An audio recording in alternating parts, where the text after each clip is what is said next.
Guys हो बल्ल बल्ल भेट भएको सुतेरै बित्ने भयो त हो यहाँ उठ न उठ मोबाइल मात्र चलाएर बस्छ गरौँ न हो अझ एउटा आइडिया छ हरर मुभी हुन्छ हेरौँ न हेरौँ केही पनि हुँदैन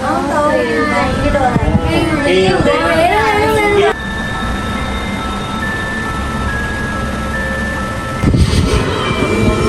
डर लाग्यो यार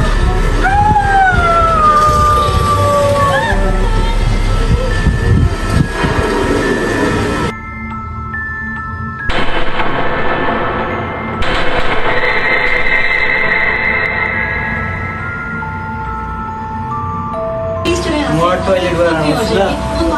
हो मैडम आप तो है तो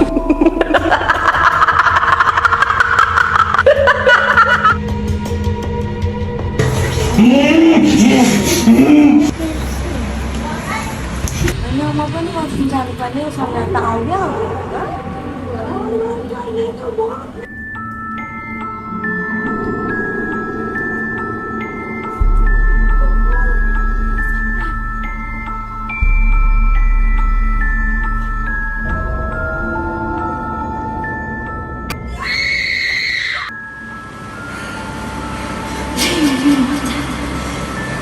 आजभन्दा 3 वर्ष अगाडि यसले नै मलाई हत्याबाट मारेको थियो।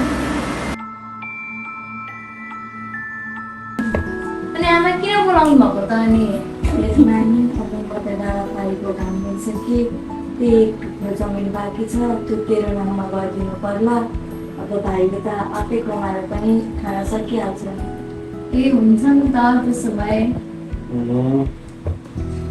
मेरो कलेज जान्छ म गएको। पहिला के पहिला के भयो खाली रिसाउँछ आमा र मेरो पनि काम छ म गएँ ल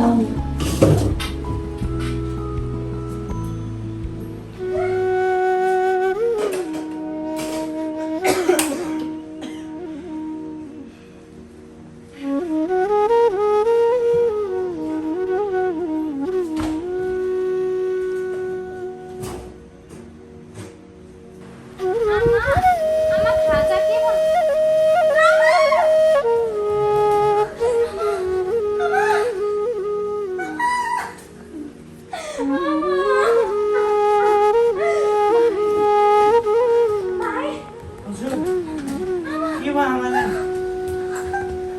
ला आमा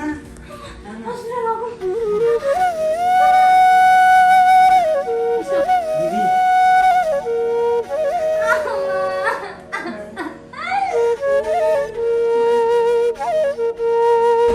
ए भाइ अब सबै सम्पत्ति आमाले मेरो नाम गरिदिनु भएको छ मलाई थाहा छ नि अरूको सबै सम्पत्ति म त्यो साना साना बच्चा बच्चीहरूलाई अनाथ आश्रममा दान गर्ने विचार गरेछु के भन्छस् त जेसुकै गर्नु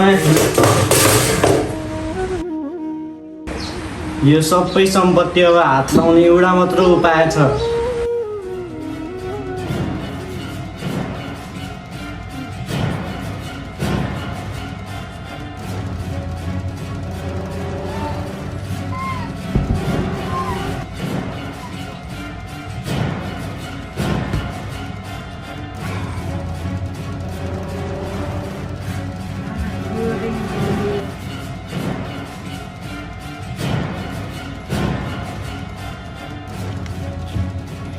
वाह अब सबै सम्पत्ति मेरो हुनेवाला छ।